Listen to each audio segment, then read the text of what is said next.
On today's episode of Stories from Real Life with Melvin E. Edwards, our guest this week is Jim Marshall, a polymathic scholar and autodidact who has devoted over 50,000 hours to the study and practice of multiple dimensions of human development. We are going to discuss his work with Septemics, a unique, original, revolutionary, and transformative work of social science and psychological philosophy.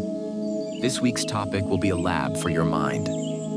Let's join this week's guest, Jim Marshall, and your host, Melvin E. Edwards.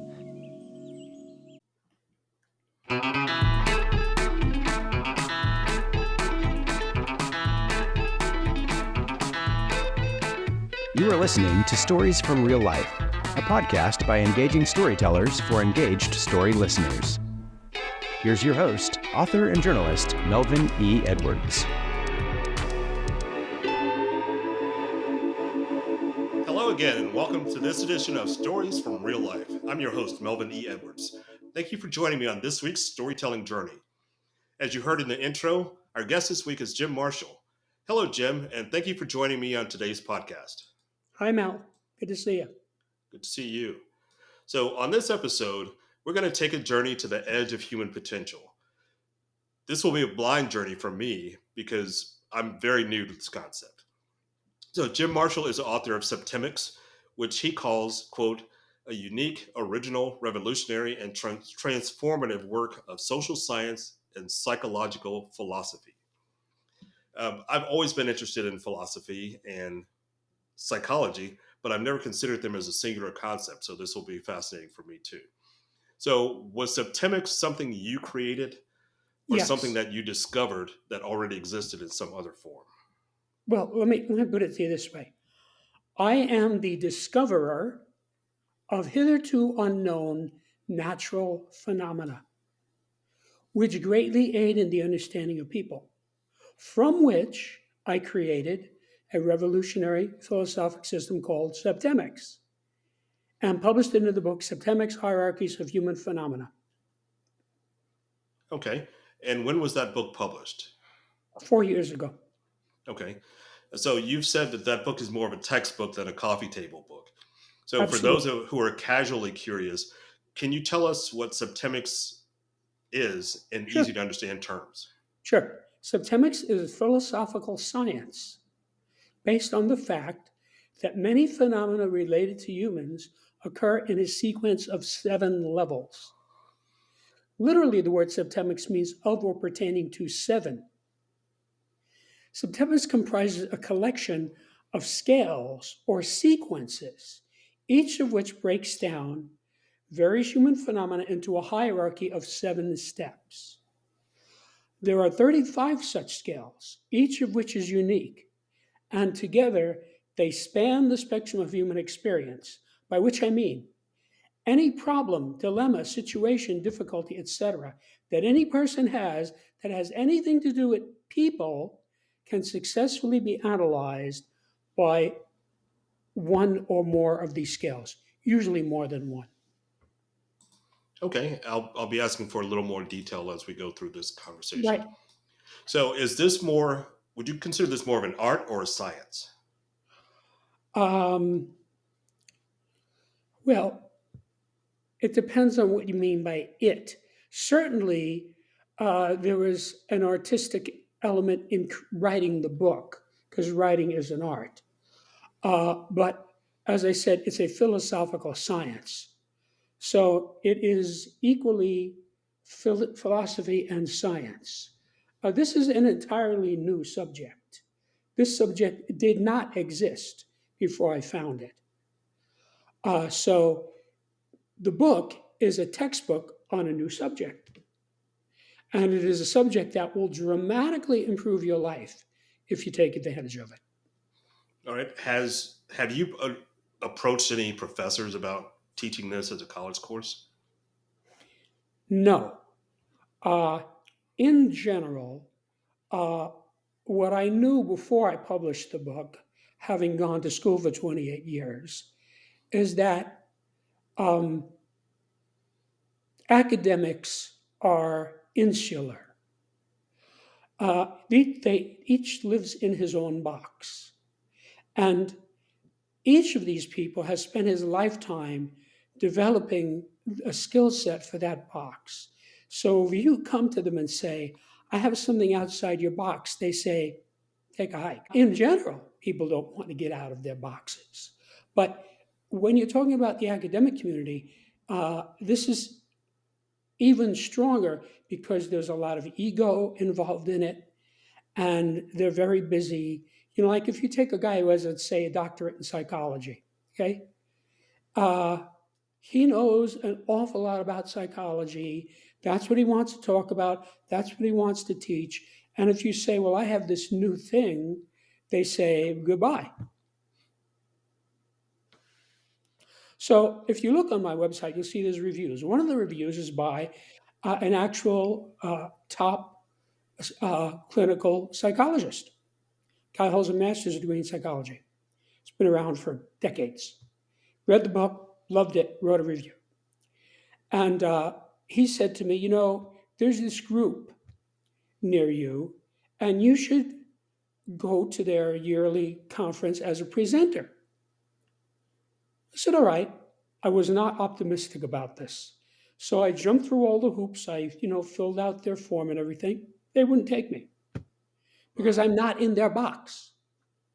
Now, I already tried for many years to get Septemics to fit into some pre-existing niche. It cannot be done. It's like trying to get an elephant into a Volkswagen. It would be more truthful to say that all of these various subjects in which I am an expert fit into it. If you actually read the book, you'll see that it touches on a couple of dozen different major subjects in different ways, in different contexts. So this is a very big subject. And I discovered it and then spent 25 years perfecting it before I published it. Because as an engineer, which is what I am, I'm only interested in results and facts. So I had to create something that would work all the time for every person who could read English. And I know I succeeded at that because I've been watching people who respond to this for 29 years. People get it. This is not obscure. You don't have to be even a high school graduate to get this. If you can read English reasonably well, for example, Abraham Lincoln was a highly literate person. He went to, at most, 12 months of school in his entire life. Okay, so the fact that he didn't go to school didn't make him not literate. He would read this book and he would say, yeah, Jim, I understand this. This makes sense to me. So I went through a lot of trouble to make it accessible to the general public. Okay, that Because sounds interesting. That sounds interesting. All right, that leads me to my next question. So, in doing my research to prepare for today, I did see that you went to college to be an engineer, which is interesting. My son is also an engineer, so I'm always curious how the engineering mind works. It's very different from my own because I work with words. I went for journalism and I've been a writer my whole life. Right. So I know that engineers are very matter of fact and they have very hard rules generally. So how did you go from that to a sort of metaphysics and transcendental discipline like Okay. this that includes So this? I should explain to you that I am a polymathic intellectual. My areas of expertise include psychology, philosophy, theology, parapsychology, science, engineering, mathematics, law, literature, history, metaphysics, military science, political science, physical culture, education, human potential, organization, and music. So all of that in my mind is one big blob of information. So although I started out in my training as an engineer and I had a career as a human development engineer, I have a polymathic understanding of life and people. And that made it possible for me to understand Septemics.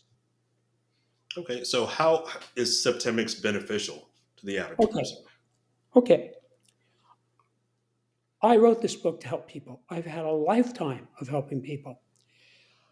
Each of these 35 scales provides the user with an infallible way of determining the salutariness or beneficialness of any group, individual, or activity. If the group, individual, or activity moves persons up the scales, it's beneficial or positive. If it moves them down, it's detrimental or negative. So I'm giving you a yardstick by which to measure human affairs, which is an entirely new concept. More importantly, uh, just finding out what level you or another person is at on any scale is by itself inherently beneficial and enlightening. Every time you correctly spot someone on any scale, whether it's yourself or another, you have a realization. You say, oh, Mary is at level 5 on the scale of control. That explains why she does bop, bop, bop, bop, bop, bop, bop. So every time you successfully use this, you get smarter. And when you go to another scale to use that, you bring that insight with you. So this is a virtuous cycle where the more you use this, the more insight you have. The more insight you have, the easier it is to use. The easier it is to use, the more you use it. And the more you use it, the smarter you get. So this just keeps going and going and going. There is no limit. There's no upper limit to this. Now you might say, Okay. well, what about if you have someone is at the top of all 35 scales? Well, I can tell you, fewer than 1% of the human race is at or near the top of every scale. That would be somebody like Jesus. A lot more people are at or near the bottom of all the scales, maybe 4%. And that would be like some professional criminal who's also a drug addict and a wife beater. You know, he's at the bottom of or near the bottom of all the scales. That's why he's like that. One of the axioms of this subject, like any science, it has axioms. One of the axioms is when a person is at or near the top of any scale, it's because he's insightful in that area. When a person is at or near the bottom of any scale, it's because he lacks insight in that area. So the common denominator of this whole thing is insight. Not only does it develop your insight, it requires some insight to use it. So if a person is at or near the bottom of a scale, he's going to have trouble using that scale because he doesn't have insight in that area. That's why he's at the bottom of the scale. Okay. So And this is something. to Oh, finish, sorry. Go ahead. because you asked me how it's beneficial, the Yes. third thing is once you know the actual level of a person on any scale, you can then improve that person by moving him up one level at a time. Now, this is monumentally significant because I have solved the gradient problem that has bedeviled mankind for 6,000 years. And let me tell you what I mean by that. Everybody who's a successful human development practitioner, whether it's a therapist, a facilitator, a coach, a teacher, they all know that human development must be done on a gradient. So you take a good algebra teacher, all right? He knows how to teach this subject. He knows the gradients. He has to explain to you what a variable is. He has to explain to you what an equation is, and so forth. So he takes you through the gradients. And by the end of 2 semesters, you know algebra. Okay? Now, the people who don't know that human development is done on a gradient are not good teachers or coaches or therapists. You cannot make an Olympic athlete out of a couch potato. Cannot be done. There are too many intervening levels. Now, you might be able to make a couch potato into a normal person, and then from there, you might be able to make him into sort of a weekend athlete. You know, somebody plays softball on the weekend. But he'd have to go through 5 or 6 more levels to get up to being an Olympic athlete, see? And that is true for all of these scales. So each of these 35 scales is a roadmap for success in the corresponding area. And if I may, I'd like to tell you what those corresponding areas are so you'll know exactly what subject matter is covered in the book. Okay, please do. So there are 24 so called individual scales, meaning they apply primarily to an individual. And there are 11 so called group scales, meaning they apply primarily to a group. So these are the individual scales. I'm just going to read them off: the scale of basic purposes, the scale of personal influence, the scale of choice, the scale of permeation, the scale of thought, the scale of identity, the scale of evaluation, the scale of motivation, the scale of control, the scale of stopping, the scale of scholarship, the scale of literacy, the scale of human ability, the scale of memory, the scale of spiritual identity, the scale of mental deletion, the scale of aberration, the scale of physical fitness, the scale of justification, the scale of belief, the scale of equanimity, the scale of attack, the scale of conflict, and the scale of reaction. And these are the group scales: the scale of relationships, the scale of life spheres, the scale of government, the scale of civilization, the scale of survival, the scale of management, the scale of exchange, the scale of communication, the scale of allegiance, the scale of sexuality, and the scale of politics. Any one of these scales by itself could dramatically improve the life of the reader. And let me give you an example of how that might work. I mentioned the scale of motivation. One of the most important things to know about any person is motivation. Why is he doing this thing? That tells you a lot. That is how the police solve crimes. They look for someone with a motive, right? So they say, well, this guy doesn't gain anything by this guy dying, so he's not a suspect. Oh, but there's an insurance policy, a $500,000 insurance policy, and the wife is the beneficiary. See, that makes her suspect. Doesn't mean she did it, but that's how they go about this. So it's a very smart thing to know the motivation of a person you're dealing with on any level. So let's say you have a couple that's been dating for 3 years. They're talking about getting married. Wouldn't it be smart to ask, why does this person want to marry me? I mean, isn't that a reasonable question? Yes, it I'm would not be. saying to ask the partner, don't do that. Just get the book. Turn to the scale of motivation. There are only 7 levels, you see. There are only 7 basic human motivations. Now you might say, there are thousands of you. No, there are only 7, and all the others are subsets of these.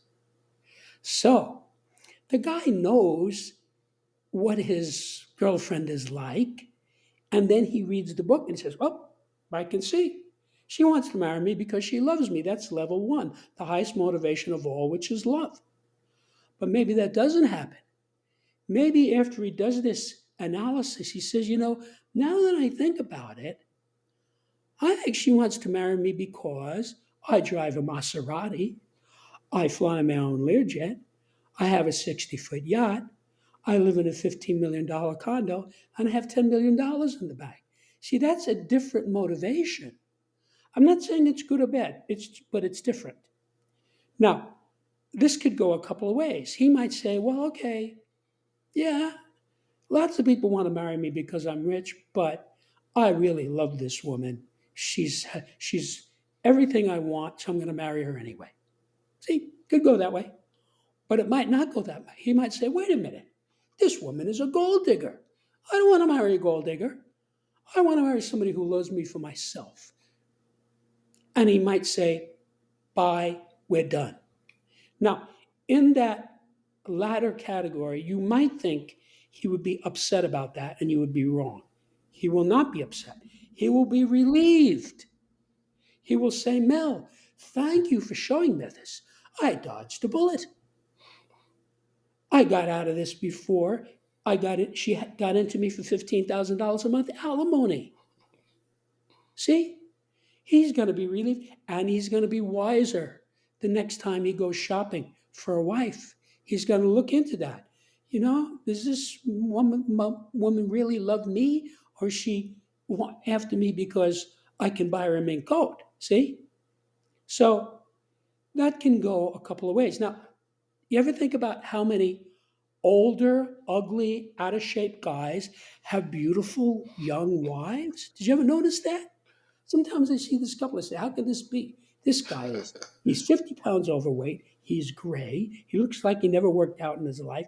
And he's married to this Miss Texas, How does that work? Well, I'll tell you how it works.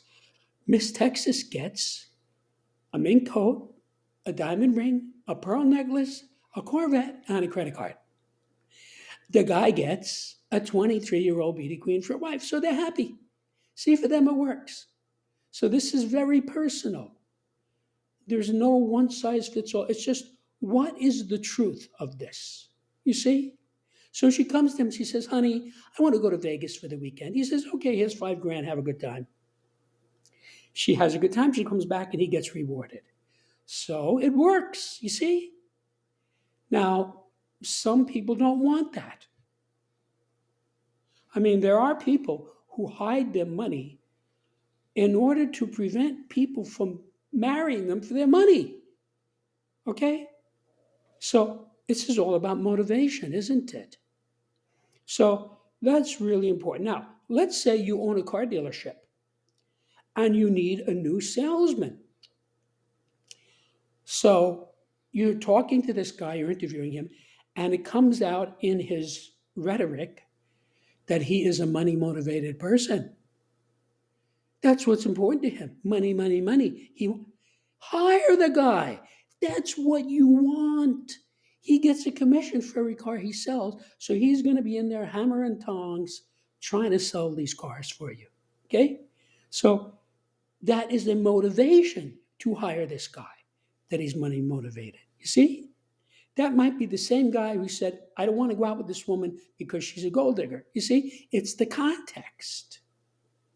So that's how you use this. You use it in specific ways to figure out what's going on so you make the right choices. Okay, that's great information there. And for my next question, I'm wondering, for you, when you began this journey, was your personal motivation to better understand human behavior or to find out how to direct it better or easier? Well, now, let me just ask you about the question. When you say when I began, are you talking about when I started writing the book? Are you talking about when I began my career as a human development engineer?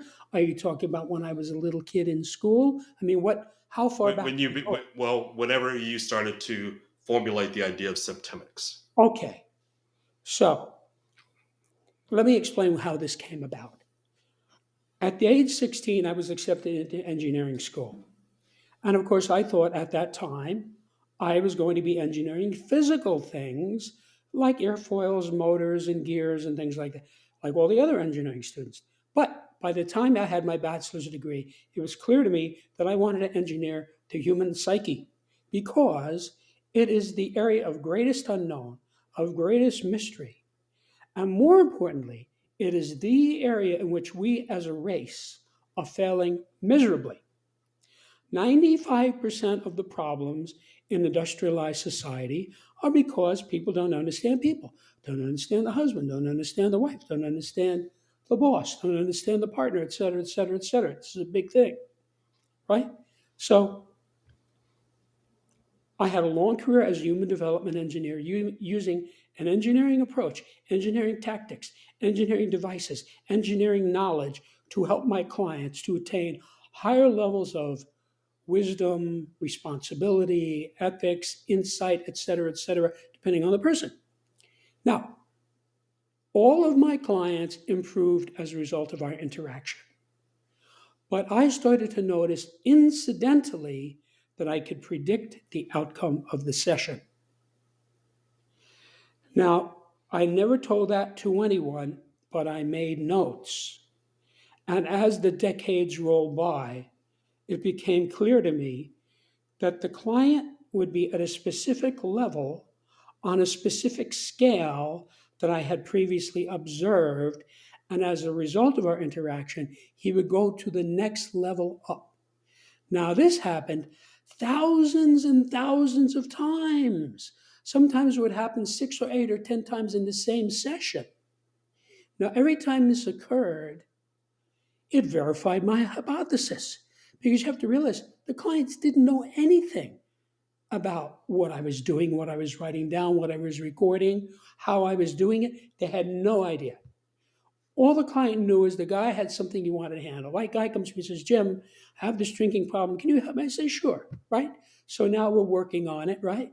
And after maybe 3 or 4 hours, he says, yeah, I just realized. I don't need this alcohol, and he stops drinking. Okay? That's like a normal pattern for my sessions, the way things would go.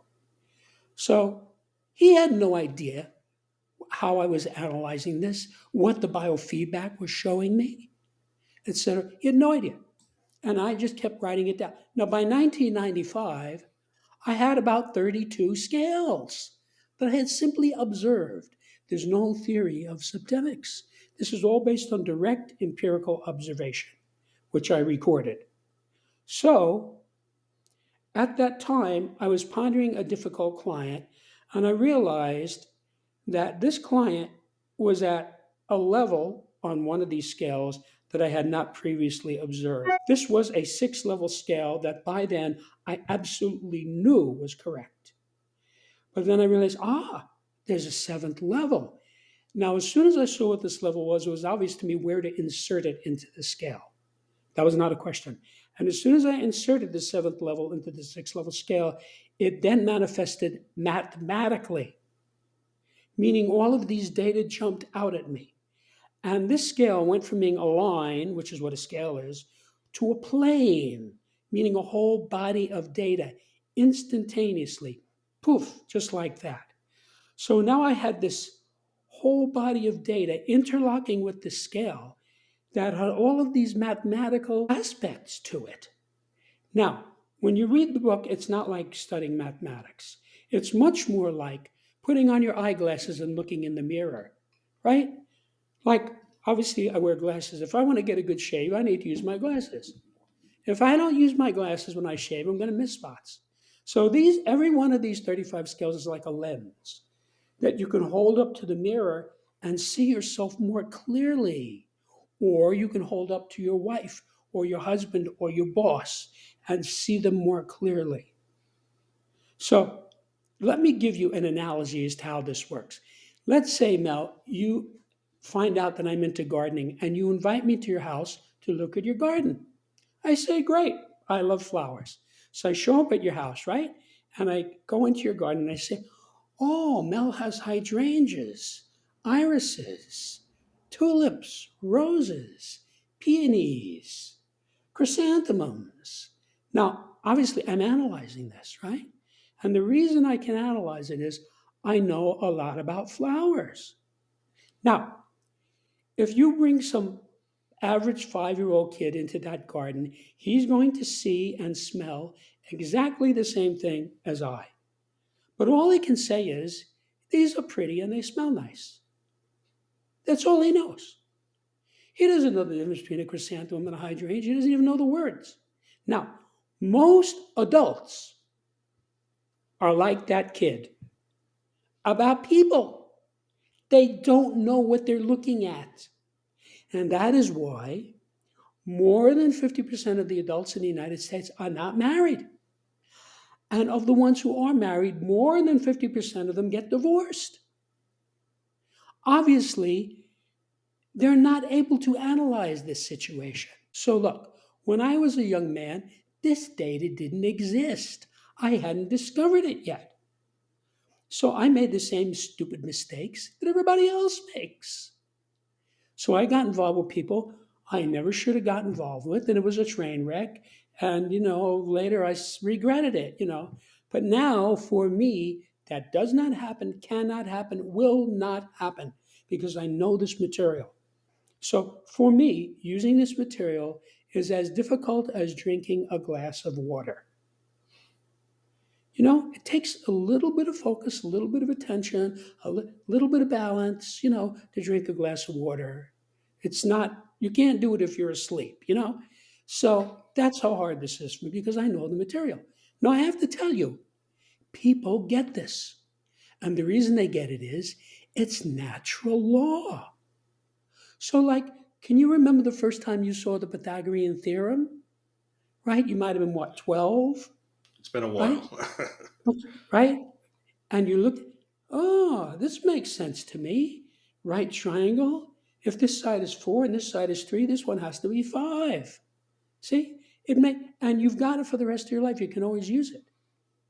So you go out in your garden and you want to make a path diagonally across your garden. You don't need to measure it. You know what the two sides are, and you just calculate it. You know how long it is. And you can get it right down to as many decimal points as you wish. So that's what this material is like. It's like these scales exist in nature the same way Newton's 3 laws of motion exist in nature, the same way the periodic table exists in nature. Any scientist who you talk to will tell you, if we go to another civilized planet, right, that has airplanes and cannon and electricity, right, they are going to have the periodic table. Because until you get it, there's only so far you can go in science. Now, before Dmitri Mendeleev invented the periodic table, there was chemistry, but he revolutionized it by making it easier to learn, easier to teach, easier to understand. So now the periodic table is in every science textbook and science classroom in the world in whatever language they speak, because you get it, right? It's like, I can remember when I first looked at it. Oh yeah, hydrogen is here, and then helium comes second, lithium comes third, and it's all horizontal and vertical. It all makes sense. So originally he had fewer than, I think he had 79 elements originally. And now we're over 100, well over 100. So it works. So when they discover a new element, they know exactly where to fit it in. See? It's axiomatically true. That is what these scales are like. So let me tell you, a few people have said to me, what book is your book like? And having gone to school for 28 years, I have to say, I don't think there's ever been a book like this before, at least on Earth. And further, I can say, these 35 scales, every one of them is expressed in what you could call a table or a spreadsheet. And each one of those tables is very similar to the periodic table of elements, except it's for the corresponding 35 subjects that I read off to you 10 minutes ago. So there's a periodic table for basic purposes. There's a periodic table for personal influence. There's a periodic table for relationships. That is what these scales are. And because they are natural law, they are intuitive. People don't have trouble getting this. Now, I have been watching people deal with this information now for 29 years, since I wrote the first draft of the book. People get it. They get it right away. And I'll give you an example. About maybe 23, 24 years ago, I'm talking to a buddy of mine. This is while I was writing the book. We were talking about government and politics.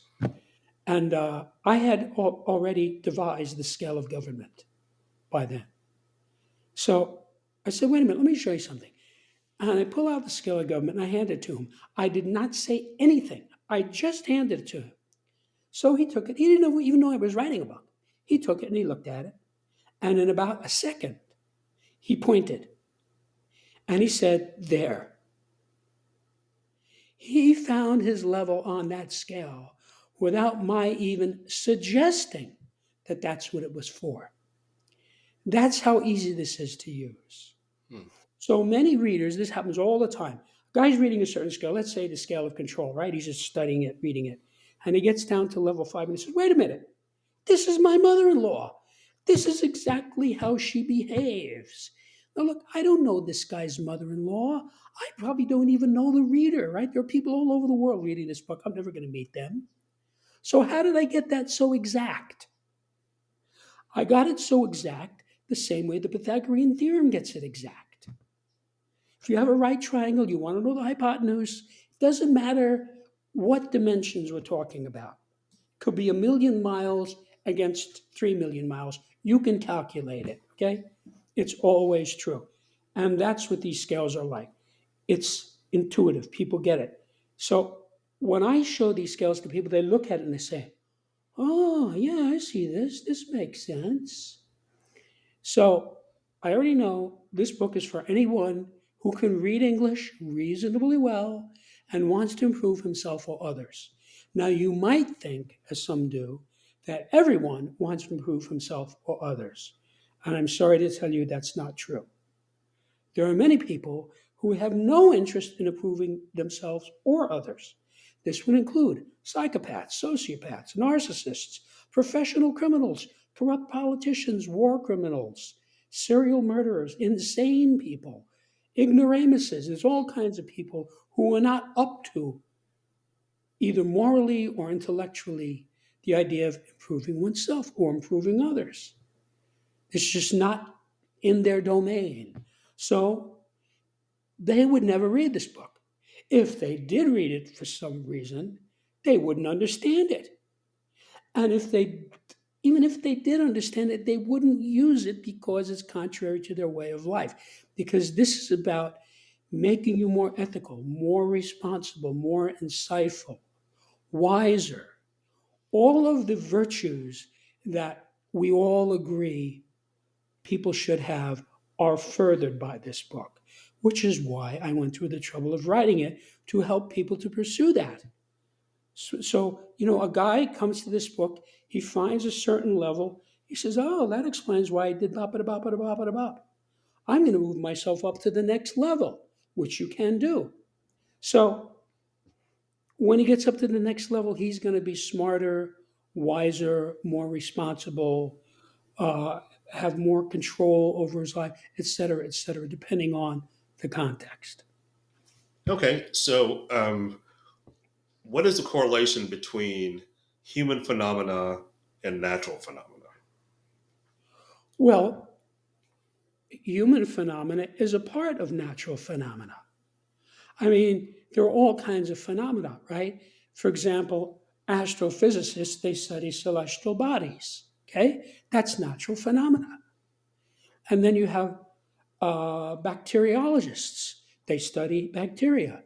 That's natural phenomena, right? Psychologists study human behavior or even animal behavior as part of psychology. That's part of natural phenomena. So the scope of this book is limited by human phenomena. It's not going to tell you how to fix your car if you have a mechanical problem or how to launch a rocket into space.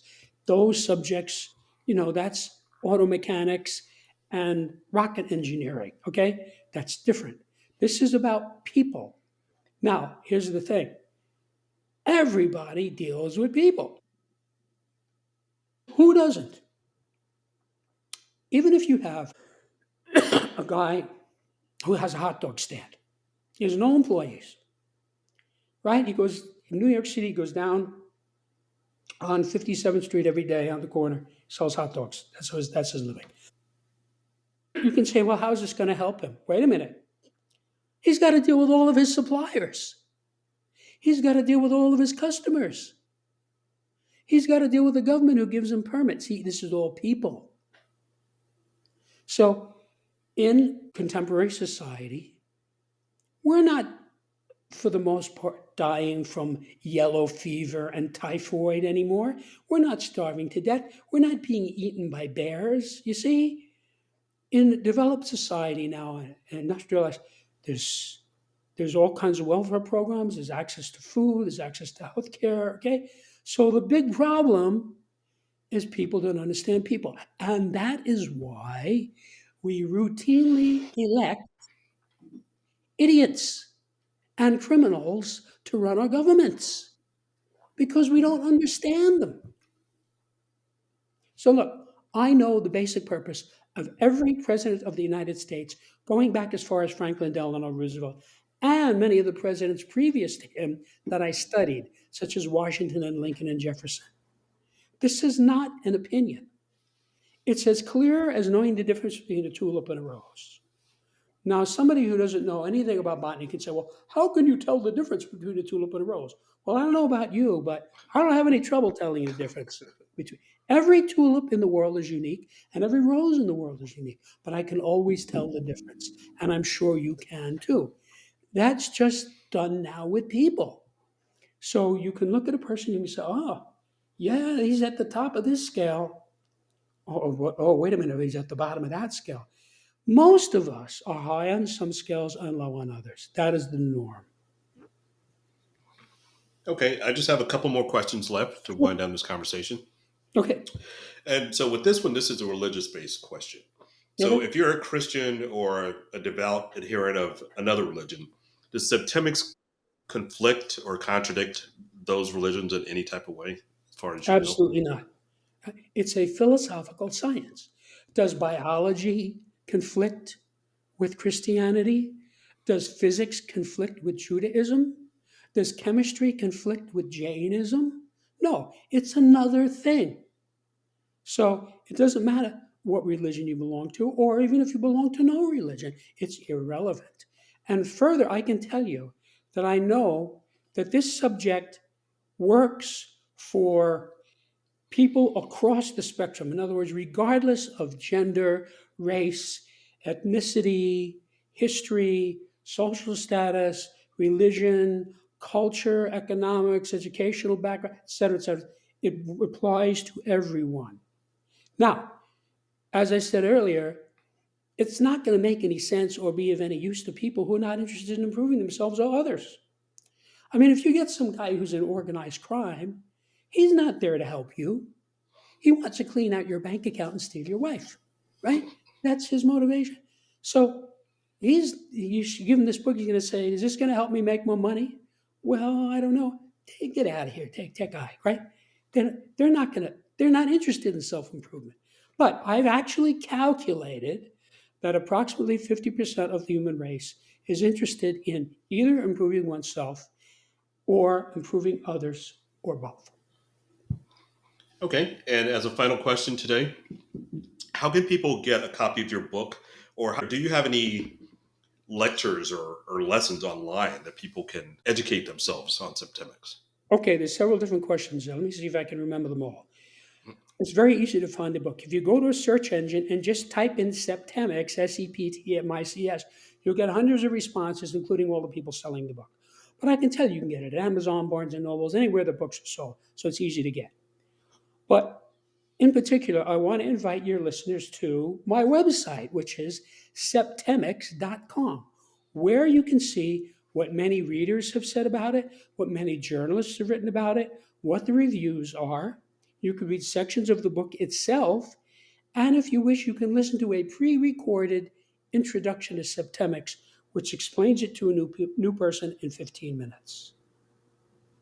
Okay, that sounds really interesting, and I'm really curious. So I'm going to get the book and read it for myself and see what I can learn from it. Great. Our guest today has been Jim Marshall. Jim, thanks so much for joining us today. It's been a great learning experience. Thank you, Mel. It was a pleasure.